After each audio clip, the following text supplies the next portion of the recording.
So that's a 2 centimeter piece. Then I take this and I put some glue on it. I'm using all my favorite old tools to do it. My old plane from Lignum wood, Lignumite, I think. And my old, broke many times, favorite hammer. Then I put the piece in. Then I whack it.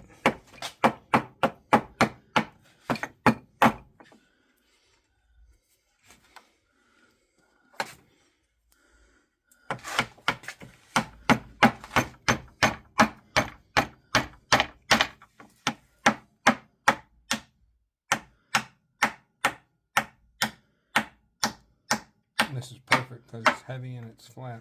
Then I take the screwdriver and I bunch it up some, whack it again,